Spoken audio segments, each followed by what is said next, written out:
Өткен ғасырдың 30 жылдарының басында Қазақстанда адам айтқысыз ауыр трагедияның болғаны белгілі. Ғасырлар бойы көшпенді өмір сүріп келе жатқан қазақ жұртына отырықшылық жағдайға көшіруді қолға алған саясаткерлердің әрекетінің салдарынан қазақ даласын жайлаған жаппай аштық пен ауру індеттен жергілікті халықтың 1/3-нен көбірегі жойылып кеткені тарихи деректерде берілген анықтамалар бар. Осыған орай «Зұлмат жылдар жаңғырығы» атты видео ақпаратта кітапхана қорындағы көркем әдебиет түрінде шыққан шығармалармен таныстырып өтсек. Қазақ қалай аштыққа ұшырады?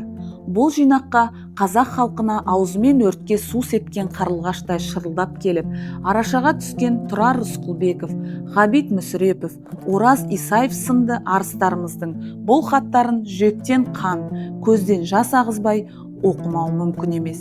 Қанаттарын жалын шарпып, өмірлерін өртке тастаулары мүмкін екенін біле тұра жазған, орны толмас қайғы мен қасірет әкелген зұлмат кезеңнің экономикалық жағдайы айқын бейнеленіп, аштық пен азапты өлімнің себеп салдары көрініс тапқан болса, жазушы Смағұл Елубайдың Ақ боз үй романында кеңес кезінде ашаршылыққа ұшыраған халықтың хал ахуалын, асыра сілтеудің елге әкелген зардабын шебер суреттеп, ел басқарып отырғандардың жағымсыз қылықтарын, пасықтығы мен әділетсіздіктерін әшкерелей жазады.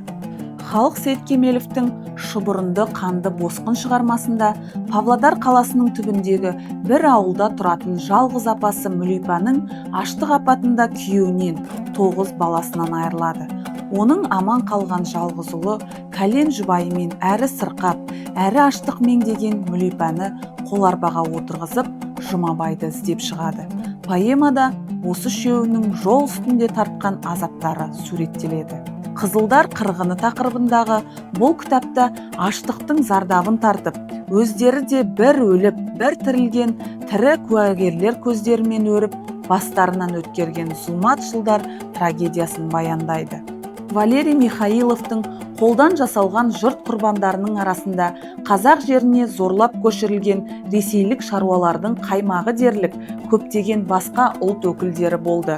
Қазақстандық жазушы Валерий Михайловтың 1992 жылы қазақ тілінде «Ұлы жұрттың жазбалары» деген кітабы жарық көрген болса, 2013 жылы «Ғұламат жұрт шежіресі» атауымен қазақ тіліне ықшамдалып аударылды.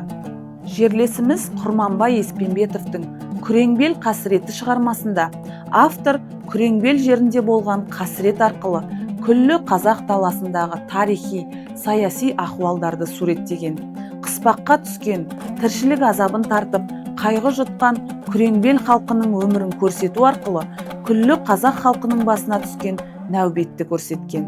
Ашаршылық, голод, документтік деректермен қамтылған Қазақстанның аштық аса кең көлемде жайылған аймақтарынан шыққан ұлт тұлғаларының естеліктерімен басталады да, екінші бөлімінде ашаршылық жөніндегі жазылған жинақ кітаптардан алынған естеліктер топтамасы енгізіледі.